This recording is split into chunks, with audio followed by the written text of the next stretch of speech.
Remember Galaxy View, Samsung's huge 18.4 tablet?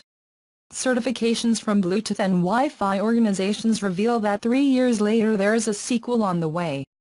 The original Vista was essentially an all-in-one unit portable since it weighed 2.65 kilograms (5.84 pounds) and had a built-in kickstand. The Samsung Galaxy View 2 may be a bit smaller than its predecessor, although it is still huge at 17.5 with 1080p resolution. A S Pen is a possibility, but it is not safe at this time. The model name T927A suggests that this unit goes to AT&T, which coincides with the rumors.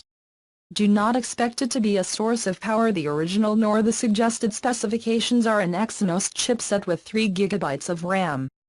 The tablet is not compatible with text like the Galaxy Tab S10.5, but it is reported to have a limited implementation of multiple windows.